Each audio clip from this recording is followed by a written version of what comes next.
उद्देश्य जब भगवत प्राप्ति बन जाता है तो ज्यादा बुद्धि नहीं लड़ानी पड़ती, उससे फिर वही कर्म बनने लगते हैं जो प्रभु की प्रसन्नता का हेतु होते हैं, जो हृदय की शांति का हेतु होते हैं, जो हमें मोक्ष पदवी अर्थात द्वंद्वातीत अवस्था को प्रदान करने वाले होते हैं। और एक रहस्य की बात है कि जो भगवत प्रीत्यर्थ कर्म किए जाते हैं उनमें ये सामर्थ्य होती है कि वो आपके जो स्वार्थ और कामना वासना से अधर्म हुआ है उनको वो मिटा देंगे।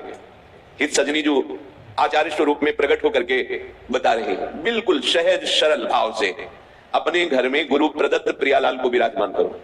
गुरु प्रदत्त इसलिए मनमानी प्रभु की छवि भी विराजमान करके आप उनमें भाव और भाव भरी उपासना पद्धति नहीं प्रकट कर पाएंगे, इसलिए गुरु प्रदत्त है।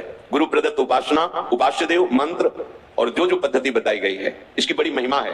मनमानी उपासना और गुरु प्रदत्त उपासना में बड़ा अंतर है। जो गुरु नाम देता है वो शबीज होता है, वो जगा हुआ होता है, उपासक के हृदय में जाकर के अपना प्रभाव दिखाता है, इसलिए गुरु महिमा है। आचार्य चरण कह रहे अपने घर में प्रियालाल को विराजमान करो। बहुत सहज कर्म बंधन से मुक्त होने का उपाय है।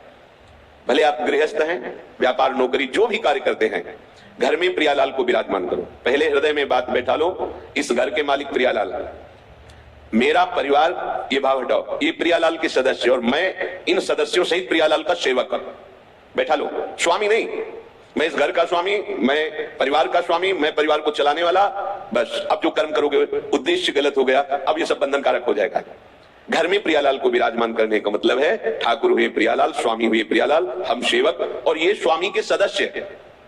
परिवार के जनों को अपनापन नहीं, अपनापन स्वामी में, सीधा हमारा स्वामी सेवक का संबंध और परिवार के सदस्य प्रियालाल के जन हैं। इस भाव से उनकी सेवा के निमित्त से जो भी कर्म किए जा रहे हैं वो तो सेवा है ही, पर घर में भी सेवा पद्धति का विस्तार करें। तांबूलम क्वचिदर्पयामि चरणौ संवाहयामि क्वचिन् मालाद्यै परिमण्डये क्वचिदहो संवीजयामि क्वचित् कर्पूरादि सुवासितम क्वच पुनः सुस्वादु चाम्भोमृतो पायामेव गृहे कदा खलु भजे श्री राधिका माधवौ।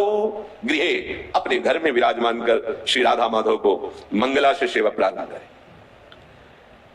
सूर्य उदय होने के पहले तक 4 बजे और सूर्योदय के बीच में यदि आप यहाँ विराजमान हैं और आपके श्री जी वहां विराजमान घर में, तो यही मंगला का चिंतन करो। श्री जी 10-20 नहीं, यहाँ भावना की और फिर जब यहाँ से गए तो उनको मंगला उत्थापन किया, थोड़ा पद गायन किया, फिर स्नान आदि, फिर श्रृंगार आदि, कुछ समय बीच का ऐसा अवसर निकालो अपनी श्री जी की सेवा का भी। जो अपने घर में यहाँ वृंदावन धाम में यहाँ बैठे परम सेवा 8 पहर हो रही, पर जो अपने अपने घरों में विराजमान किए दूर देशों में भी है, उनको यही पद्धति अपनानी है। जैसे अपने लोग करते हैं, चलो इतना विशाल न करके तो सूक्ष्म कुछ मिनट में श्री जी की मंगला कर लिया, 1-2 पद सुना दीजिए। आज अतिराजत दंपति घोर नंद के लाल हरियो मनमोर, आज प्रभात लता मंदिर में आज तो जुवती। ऐसे ये प्रातः कालीन सुरत प्रेम के रस भरे पद हैं, इनको सुनाइए। फिर श्री जी को स्नान कराइए, जिससे नाम सेवा है, स्नान कराइए और सुंदर सुंदर चंदन घर्षण करके श्री जी की पत्रावली कीजिए। श्री जी को भोग पवाइए, श्री जी को तांबूल पवाइए। भोग लगा रहे हैं, थोड़ी देर पंखा लेकर के ऐसे चल रहे हैं। ऐसे दिनचर्या, जब श्री जी को शयन कराए उनके चरण दाप रहे हैं। अगर 4 फूलों की व्यवस्था हो जाए तो ऐसे फूलों की पंखुड़ियां बिछा दी, नाम को विराजमान कर दिया, भावना किया, प्रिया प्रीतम शयन करे, उनके चरण चाप रहे हैं।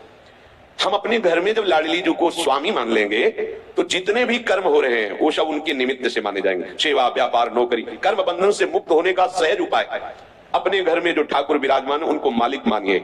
अगर आप नौकरी करते हैं तो महीने में जो पेमेंट आती है वो पहले उनके सामने रखिए, ये महीने भर की सेवा का। हाँ बिल्कुल, सुबह जाइए, शाम के आइए, प्रणाम कीजिए। इतनी देर आपकी सेवा के निमित्त से जो कर्म हुए, हे लाडली लाल आपके चरणों में समर्पित। प्रतिपल आप देखना, कोई भी विघ्न ऐसी उपासना करने वालों के यहाँ अपना अधिकार नहीं कर सकता, बुरा प्रारब्ध भी अधिकार नहीं जमा सकता, क्योंकि वो घर लाडली लाल का है। देखो पूरी लंका जल गई, विभीषण का घर झुलसा भी नहीं, क्यों? क्योंकि उसमें प्रभु का नाम विराजमान है। दीवालों में नाम अंकित किए हुए, उसमें प्रभु का भक्त रहता है। जहाँ नाम कीर्तन होता है, नाम कीर्तन का बड़ा प्रभाव है। सबको अपने घर में नाम कीर्तन करना चाहिए, बहुत मंगल होगा, बहुत मंगल।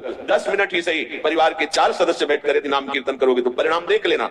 हमारे जो वो कर्म हमें नष्ट करने के लिए तैयार बैठे हैं, उनको नाम कीर्तन रूपी महान कर्म नष्ट कर देगा।